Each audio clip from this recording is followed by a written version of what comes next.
Shalom saudara-saudara yang Tuhan kasihi, dimanapun saudara berada pada saat ini. Kasih karunia dan damai sejahtera, damai Natal kiranya menyertai saudara sekalian. Dan Tuhan menopang hidup saudara sekalian. Saudara, hari ini saya mengajak kita untuk melanjutkan renungan kita yang minggu lalu. Dan mari buka Alkitabmu, perhatikan Galatia pasal yang keempat ayat 4 sampai 5. Saya akan membacakan Galatia pasal 4 ayat 4 sampai 5. Di sana berkata demikian, tetapi setelah genap waktunya, maka Allah mengutus anaknya yang lahir dari seorang perempuan dan takluk kepada hukum Taurat. Ia diutus untuk menebus mereka yang takluk kepada hukum Taurat, supaya kita diterima menjadi anak. Saudara-saudara yang Tuhan kasihi, itulah ayat yang kita baca. Setelah genap waktunya, maka Allah mengutus anaknya, Yesus Kristus. Saudara-saudara yang Tuhan kasihi, di video yang lalu saya sudah menyebutkan 4 bagian kitab suci dalam perjanjian lama yang menubuatkan kedatangan Yesus Kristus yang kita kenal dengan peristiwa Natal. Kali ini saya akan mengajak kita melihat tentang ayat-ayat dalam kitab suci perjanjian lama yang digenapi di dalam perjanjian baru tentang Yesus Kristus. Mari saudara perhatikan dan konsentrasi, kita akan membaca banyak ayat Alkitab di dalam renungan kali ini. Untuk ayat pemula, mari perhatikan surat Paulus kepada jemaat Galatia pasal 4 ayat 4 sampai 5 yang sudah saya bacakan tadi. Saudara, di sana ada kalimat yang berbunyi demikian, setelah genap waktunya. Setelah genap waktunya. Waktu siapa, saudara? Ini sedang berbicara tentang waktu Tuhan. Janji kedatangan Yesus Kristus adalah janji yang Tuhan telah sampaikan kepada Adam, kepada Abraham, Musa, Daud, dan para nabi lainnya. Setelah tiba waktunya Tuhan, maka janji itu diwujudkan dalam peristiwa yang kita kenal dengan Natal. Tujuan kedatangan Yesus Kristus adalah untuk menebus mereka yang berdosa, menebus manusia yang berdosa, agar mereka beroleh hidup yang kekal. Mari kita perhatikan dalam perjanjian lama, ayat-ayat dalam perjanjian lama yang digenapi di dalam perjanjian baru. Yang pertama mengatakan Yesus dilahirkan oleh anak darah, yang dinubuatkan di dalam Yesaya pasal 7 ayat 14 yang berbunyi, sebab itu Tuhan sendirilah yang akan memberikan kepadamu suatu pertanda. Sesungguhnya seorang perempuan muda mengandung dan akan melahirkan seorang anak laki-laki, dan ia akan menamakan dia Immanuel. Ini adalah janji Tuhan tentang kedatangan Immanuel. Dan di dalam perjanjian baru itu digenapi di dalam Matius pasal 1 ayat 22, 23 yang berbunyi demikian. Hal itu terjadi supaya genaplah yang difirmankan Tuhan oleh nabi. Sesungguhnya anak darah itu akan mengandung dan melahirkan seorang anak laki-laki, dan mereka akan menamakan dia Immanuel. yang berarti Allah menyertai kita. Ayatnya sama, bunyinya sama. Yang satu dari Yesaya, kemudian penggenapannya di dalam Perjanjian Baru, di dalam Matius. Yang kedua, Yesus dikatakan dilahirkan di Betlehem, Yehuda. Di dalam Mika pasal 5 ayat 1, tetapi engkau, hai Betlehem Efrata, hai yang terkecil di antara kaum-kaum Yehuda, daripadamu akan bangkit bagiku seorang yang akan memerintah Israel, yang permulaannya sudah sejak purbakala, sejak dahulu kala. Dan di dalam Perjanjian Baru digenapi di dalam Matius pasal 2 ayat 5-6 yang berbunyi demikian. Mereka berkata kepadanya, di Betlehem, di tanah Yudea, karena demikianlah ada tertulis dalam kitab Nabi.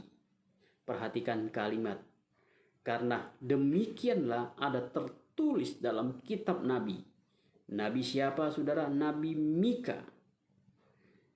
Tertulis di dalam kitab Nabi Mika, yang berbunyi demikian, dan engkau Betlehem, tanah Yudea, engkau sekali-sekali bukanlah yang terkecil di antara mereka yang memerintah Yehuda, karena daripadamulah akan bangkit seorang pemimpin yang akan menggembalakan umatku Israel.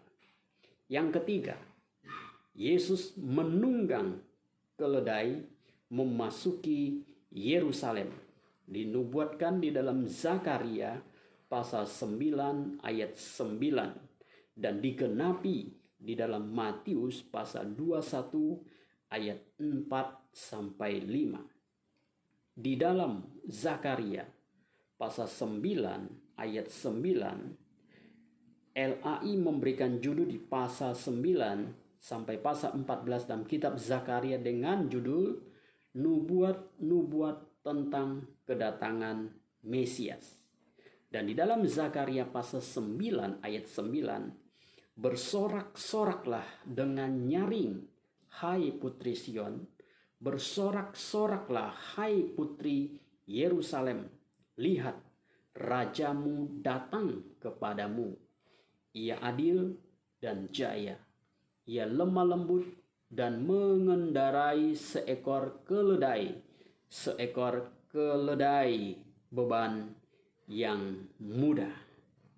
Di dalam Perjanjian Baru tergenapi di dalam Matius pasal 21 ayat 4-5 yang berbunyi demikian, hal itu terjadi supaya genaplah firman yang disampaikan oleh Nabi, katakanlah kepada putri Sion, lihat rajamu datang kepadamu, ia lemah lembut dan mengendarai seekor keledai beban yang mudah. Berikutnya yang keempat, dikhianati oleh sahabat dekatnya. Mazmur 41 ayat 10 berbunyi demikian. Dalam Mazmur 41 ayat 10, bahkan sahabat karibku yang kupercayai, yang makan rotiku, telah mengangkat tumitnya terhadap aku. Pemazmur menceritakan bahwa terjadi pengkhianatan terhadap dirinya. Lalu kemudian di dalam Perjanjian Baru, hal itu dikutip lagi di dalam Yohanes pasal 13 ayat 18. Bukan tentang kamu semua aku berkata, aku tahu siapa yang telah kupilih, tetapi haruslah genap nas ini. Orang yang makan rotiku telah mengangkat tumitnya terhadap aku.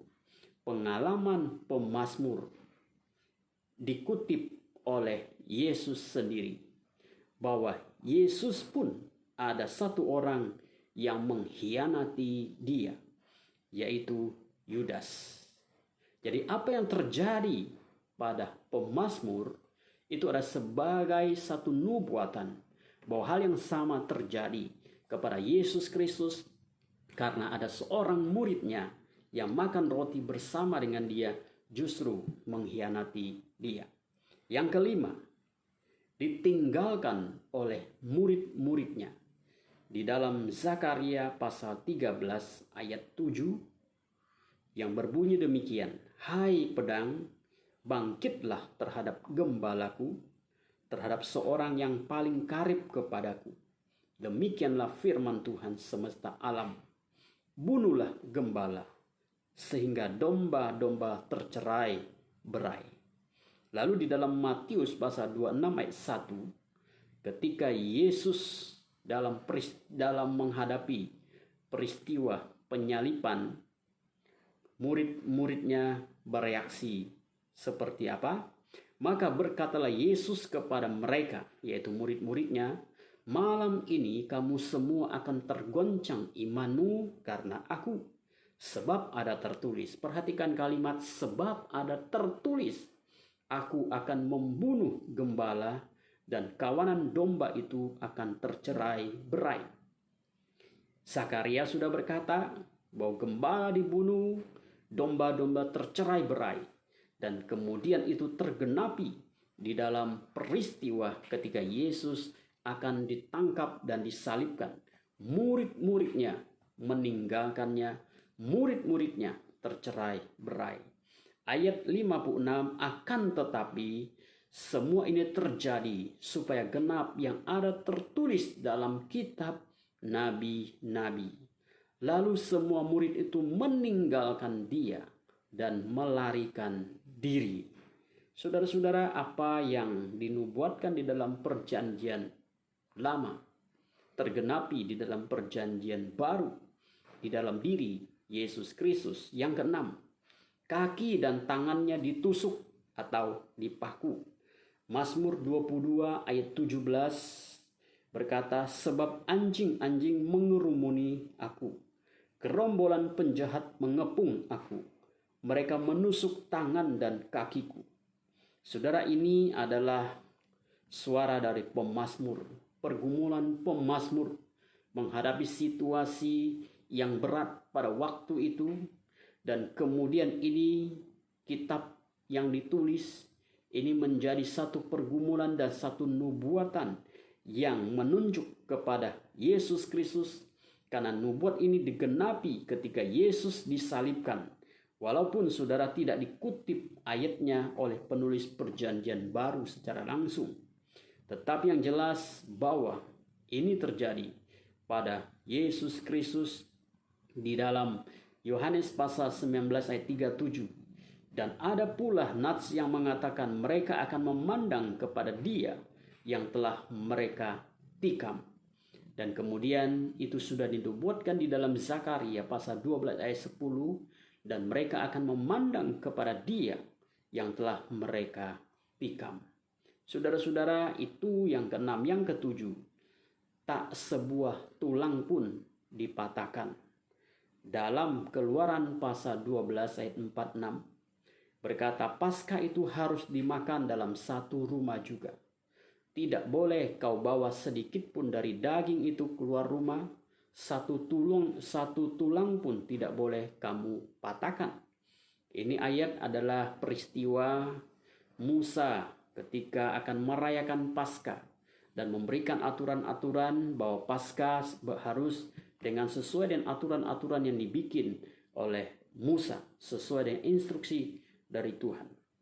Dan dalam peristiwa ini, Paskah ini, dan terjadi pada waktu ketika Yesus disalibkan, maka di situ di dalam Yohanes pasal 19 ayat 36 berkata, "Sebab hal itu terjadi supaya genaplah yang tertulis dalam kitab suci, tidak ada tulangnya yang akan dipatahkan." Yesus pada waktu disalib, dia disiksa, dia menderita secara luar biasa, tetapi tidak ada tulangnya yang dipatahkan. Sesuai dengan apa yang dinubuatkan di dalam Keluaran pasal 12 ayat 4-6. Yang kedelapan, bajunya dibagi-bagi, dan jubahnya diundi. Di dalam Mazmur 22 ayat 19 berkata, mereka membagi-bagi pakaianku di antara mereka, dan mereka membuang undi atas jubahku. Dan tergenapi, saudara, ini adalah pengalaman pemazmur ketika menghadapi pengkhianatan dari orang-orang yang terdekat padanya, yang ayat di atas sudah kita perhatikan. Lalu kemudian di sini di ayat ke-19 dalam Mazmur 22, dia mengatakan bahwa orang-orang membagi-bagikan pakaiannya di antara mereka dan membuang undi atas jubahnya. Dan kemudian di dalam peristiwa ketika Yesus ditangkap, disalibkan, dikatakan di situ bahwa Yohanes 19 ayat 23-24 berkata, sesudah prajurit-prajurit itu menyalibkan Yesus, mereka mengambil pakaiannya lalu membaginya menjadi 4 bagian untuk tiap-tiap prajurit 1 bagian. Dan jubahnya juga mereka ambil. Jubah itu tidak berjahit, dari atas ke bawah hanya 1 tenunan saja. Karena itu mereka berkata seorang kepada yang lain, janganlah kita membaginya menjadi beberapa potong, tetapi baiklah kita membuang undi untuk menentukan siapa yang mendapatnya. Demikian hendaknya supaya genaplah yang ada tertulis dalam kitab suci. Yang tertulis dalam kitab suci yaitu di dalam Mazmur 22 ayat 19. Apa yang dialami oleh pemazmur kemudian dialami oleh Yesus Kristus sebagai penggenapannya. Yang ke-9, menderita karena dosa kita. Yesus menderita karena dosa kita.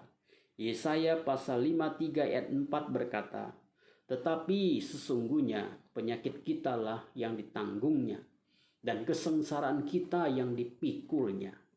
Matius 18 ayat 17 menggenapi ayat tersebut. Hal itu terjadi supaya genaplah firman yang disampaikan oleh Nabi Yesaya. Dialah yang memikul kelemahan kita dan menanggung penyakit kita. Lalu di dalam Yesaya pasal 53 ayat 5 dan 6 berkata, tetapi dia tertikam oleh karena pemberontakan kita. Dia diremukkan oleh karena kejahatan kita. Ganjaran yang mendatangkan keselamatan bagi kita ditimpakan kepadanya. Dan oleh bilur-bilurnya kita menjadi sembuh. Kita sekalian sesat seperti domba. Masing-masing kita mengambil jalannya sendiri. Tetapi Tuhan telah menimpakan kepadanya kejahatan kita sekalian. Dikutip oleh Rasul Petrus dalam suratnya, yaitu surat 1 Petrus pasal 2 ayat 24-25 yang berbunyi demikian.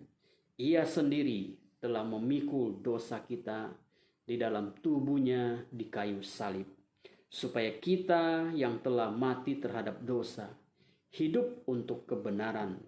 Sebab dahulu kamu sesat seperti domba, tetapi sekarang kamu telah kembali kepada gembala dan pemelihara jiwamu.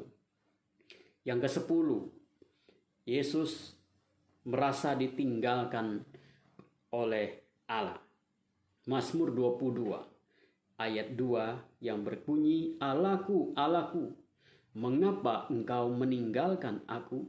Aku berseru, tetapi engkau tetap jauh dan tidak menolong aku. Ayat ini berkata, Allahku, Allahku, mengapa engkau meninggalkan aku? Dan di dalam peristiwa ketika Yesus disalibkan, di dalam catatan Matius pasal 27 ayat 46 berkata, kira-kira jam 3 berserulah Yesus dengan suara nyaring, Eli, Eli, lama sabachthani, artinya, Allahku, Allahku, mengapa engkau meninggalkan aku? Apa yang dinubuatkan di dalam Mazmur digenapi di dalam Matius ketika Yesus disalibkan. Yang ke-11, bangkit dari antara orang mati. Mazmur 16 ayat 10-11 berbunyi, sebab engkau tidak menyerahkan aku ke dunia orang mati, dan tidak membiarkan orang kudus-Mu melihat kebinasaan. Engkau memberitahukan kepadaku jalan kehidupan. Di hadapan-Mu ada sukacita berlimpah-limpah. Di tangan kanan-Mu ada nikmat senantiasa. Dan kemudian di dalam Kisah Rasul pasal 2 ayat 24 sampai 28 berbunyi, tetapi Allah membangkitkan dia dengan melepaskan dia dari sengsara maut, karena tidak mungkin ia tetap berada dalam kuasa maut itu. Sebab Daud telah berkata tentang dia, aku senantiasa memandang kepada Tuhan, karena ia berdiri di sebelah kananku, aku tidak goyah. Sebab itu hatiku bersukacita dan jiwaku bersorak-sorak, bahkan tubuhku akan diam dengan tentram. Sebab Engkau tidak menyerahkan aku kepada dunia orang mati, dan tidak membiarkan orang kudus-Mu melihat kebinasaan. Engkau memberitahukan kepadaku jalan kehidupan. Engkau akan melimpahi aku dengan sukacita di hadapan-Mu. Satu penggenapan yang sudah dinubuatkan di dalam perjanjian lama. Yang ke-12, Yesus naik ke surga. Mazmur 68 ayat 19 menubuatkannya. Engkau telah naik ke tempat tinggi, telah membawa tawanan-tawanan. Engkau telah menerima persembahan-persembahan di antara manusia, bahkan dari pemberontak-pemberontak untuk diam di sana, ya Tuhan Allah. Dan digenapi di dalam Efesus pasal 4 ayat 8. Itulah sebabnya kata Nats, tatkala ia naik ke tempat tinggi, ia membawa tawanan-tawanan, ia memberikan pemberian-pemberian kepada manusia. Yang ke-13, duduk di sebelah kanan Allah Bapa dan menaklukkan musuh-musuhnya di bawah kakinya. Di dalam Mazmur 110 ayat 1 dinubuatkan di sana, demikianlah firman Tuhan kepada Tuanku, duduklah di sebelah kananku sampai kubuat musuh-musuhmu menjadi tumpuan kakimu.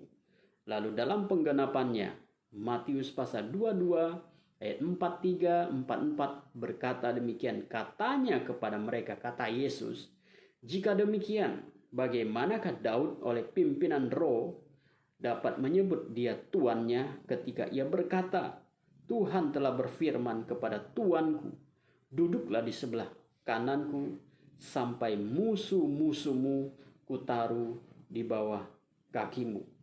Dan juga saudara bisa perhatikan di dalam Kisah Rasul pasal 2 ayat 33 sampai 34, dan sesudah ia ditinggikan oleh tangan kanan Allah dan menerima Roh Kudus yang dijanjikan itu, maka dicurahkannya lah apa yang kamu lihat dan dengar di sini. Sebab bukan Daud yang naik ke surga, melainkan Daud sendiri berkata, Tuhan telah berfirman kepada Tuanku, duduklah di sebelah kananku sampai kubuat musuh-musuhmu menjadi tumpuan kakimu. Dan saudara-saudara yang Tuhan kasihi, itulah penggenapan apa yang sudah dinubuatkan di dalam perjanjian lama tentang Yesus Kristus digenapi di dalam perjanjian baru, khususnya yang berkaitan dengan pribadi Yesus Kristus, dari kelahirannya, penderitaannya, kematiannya, kebangkitannya, sampai kenaikannya ke surga. Nah, saudara-saudara yang Tuhan kasihi, Allah yang kita percaya adalah Allah yang setia, Allah yang berjanji dan Allah yang setia, dan Allah yang tidak pernah ingkar janji. Biarlah kita belajar, kita mempercayakan hidup kita kepada Tuhan, karena Tuhan kita adalah Tuhan yang setia, Tuhan yang baik, yang mencintai kita. Kiranya Tuhan memberkati saudara sekalian. Mari kita berdoa. Bapa di dalam surga, kami bersyukur Tuhan, kami punya Allah yang begitu setia, yang berpegang teguh pada janji yang telah dijanjikannya, khususnya ketika kami melihat Yesus Kristus yang sudah dinubuatkan di dalam perjanjian lama, digenapi di dalam perjanjian baru. Dan apa yang telah dinubuatkan tentang Yesus Kristus digenapi. Kami bersyukur Tuhan punya Allah seperti Engkau, Dan kami berdoa Tuhan, kiranya Engkau memberkati kami semua. Tuhan, hamba-Mu berdoa, berkati saudara-saudara kami, dimanapun mereka berada pada saat ini. Kasih-Mu menopang, Kasih-Mu menyertai, Kasih-Mu menghiburkan, Kasih-Mu meneguhkan dan menguatkan mereka, agar mereka tetap setia, agar mereka tetap percaya kepada Yesus Kristus. Terima kasih Tuhan, kami bersyukur untuk firman-Mu. Di dalam nama Yesus kami berdoa. Amin. Tuhan Yesus memberkati saudara sekalian. Amin.